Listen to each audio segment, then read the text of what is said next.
sense that our two main exports, gold and cocoa, are not doing too badly. But of course, I think it's a matter of time. But we think that the current global economic downturn could have serious repercussions for us. We expect a drop in donor funding, a decline in trade. We are already experiencing a reduction in remittances from our countrymen, in the diaspora.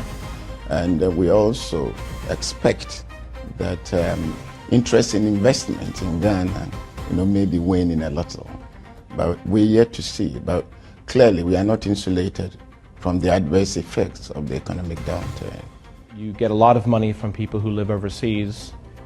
So you're getting less of that money, but also if they can't find jobs, they're coming home, which swells your unemployment as well, doesn't it? That is true. I had the opportunity of meeting our citizens living in London and on my tour, and I discussed it with them. The remittances have gone down. I know many of them have lost their jobs, are in the process of losing their jobs. So that could be another effect. There will be the temptation for them to come back home and swell the population of unemployed.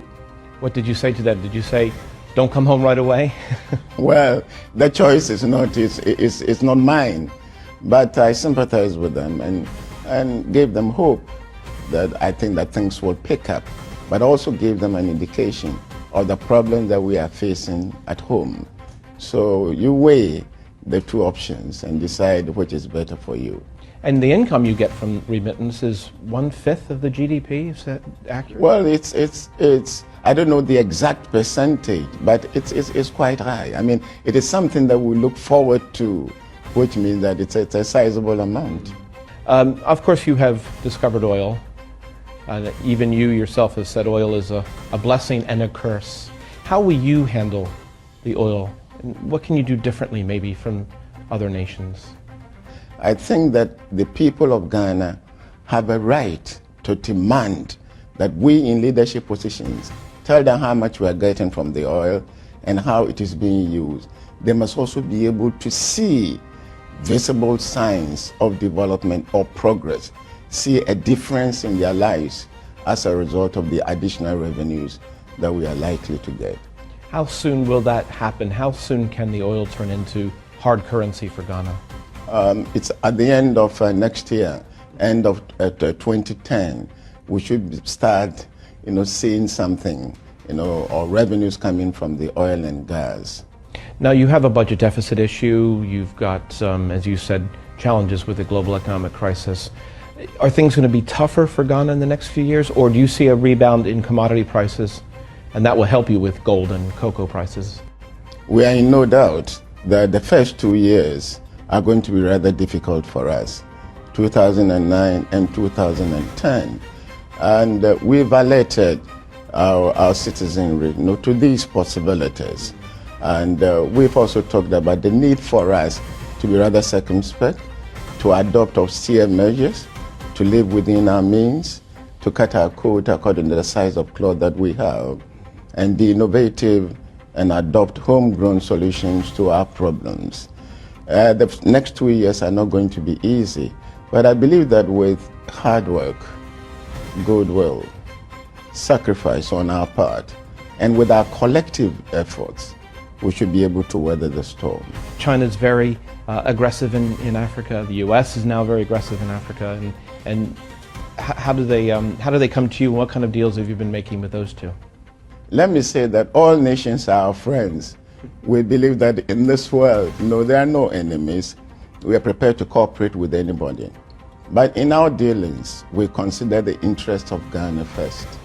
So it's not whether it's coming from the US or from China. The question that we ask ourselves, is this deal in the best interest of Ghana? We have got our own rules and regulations. Whoever is able to satisfy the conditions will be welcomed by us. You've said you wanted to enhance education in Ghana, for instance. You've made some decisions on that. Could you explain some of them to us? Well, education is the foundation of any society. This is a knowledge-based world, and we cannot lag behind as far as education is concerned. but education should start from the very beginning with primary education.